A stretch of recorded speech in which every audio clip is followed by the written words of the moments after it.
حضرت خواجہ شاہ سلیمان توسوی اپنے مریدوں کے ساتھ بیٹھے ہوئے، آپ کے پاس ایک وہ آج ہمارے زمانے میں بھی ہوتا ہے نا، وہ جس نے ڈگڈگی پکڑی ہوتی ہے بندر نچانے والا، وہ آپ کے پاس آیا مداری، وہ آپ کے پاس آیا، آپ نے فرمایا یار تماشا تے دکھا، اس نے تماشا شماشا دکھایا، بندر بھی بیٹھ گیا اور وہ مداری بھی بیٹھ گیا۔ اتنی دیر میں ایک بندہ آیا، اس نے کہا حضور مجھے معراج کی سمجھ نہیں آتی کہ کیسے ممکن ہے کہ جناب پانی بھی چلتا رہے اور جناب بستر بھی گرم رہے، کنڈی بھی ہلتی رہے، کیسے ممکن ہے؟ آپ نے فرمایا بیٹھ جا۔ اتنی دیر میں نا آپ کے پیچھے، آپ جہاں تشریف فرماتے پیچھے کھڑکی تھی، آپ نے وہ مداری کو بلایا اور فرمایا اس کے اندر داخل ہو جا۔ جب وہ اندر گیا کھڑکی بند ہو گئی، خواجہ صاحب کی مجلس لگی ہوئی ہے، جب وہ مداری اندر گیا تو اس نے دیکھا اندر جہان ہی اور دنیا ہی اور کھڑکی کے پیچھے۔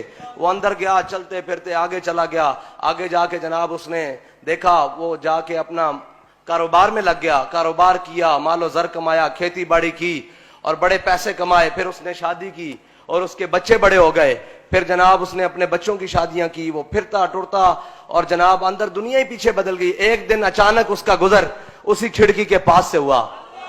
جب اس کھڑکی کے پاس سے ہوا تو خواجہ صاحب نے نا ایسے ہاتھ پیچھے کیا، فرمایا یار جتنا تماشا تو نے ہمیں دکھایا تھا اس سے زیادہ ہم نے تجھے دکھا دیا ہے، واپس آ جا۔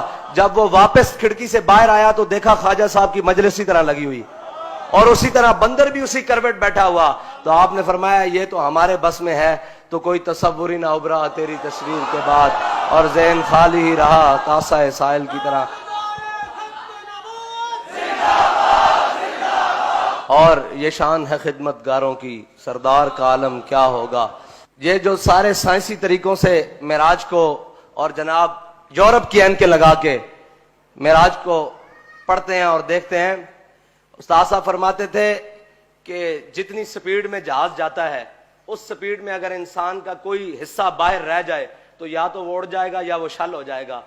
اب سنیں براق کی رفتار کتنی تھی، یہ تو جہاز کی رفتار ہے نا، براق کی رفتار یہ تھی کہ جہاں اس کی پہلی نظر پڑتی تھی وہاں اس کا قدم پڑتا تھا، اور یہ براق کی رفتار ہے، نبی کی رفتار نہیں۔ وہ مقام آ گیا سدرۃ المنتہا، نور بشر کے جھگڑے والوں کے لیے، جہاں نور بشر کے جھگڑے ہوتے ہیں۔ جی نور کیا ہے؟ کسرے دنا کے راز میں عقلیں تو گم ہے جیسی ہیں، روح قدس سے پوچھئے تم نے بھی کچھ سنا کہ یوں۔ سدرۃ المنتہا پہ جا کے حضرت جبریل امین نے کہا یا رسول اللہ بس اس سے آگے نہیں۔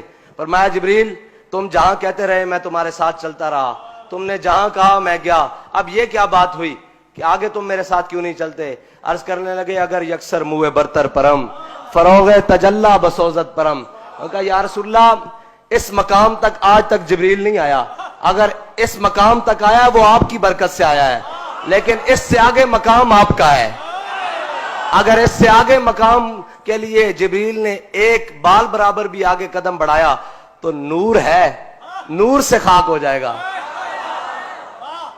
تو میرے آقا و مولا نے ایسے نہیں فرمایا تھا یا ابا بکر لم یعرفنی حقیقت غیر ربی، فرمایا ابو بکر میری حقیقت کو میرے رب کے سوا کوئی نہیں جانتا۔ اور حافظ مظہر الدین صاحب فرماتے ہیں عرش پہ جا کے جبریل امی رک گئے، فرشتہ چل نہیں سکتا تیری رفتار کے ساتھ، اور کہاں چل سکتا ہے؟ یہ میرے آقا و مولا صلی اللہ علیہ وسلم کی مبارک معراج کا سفر ہے۔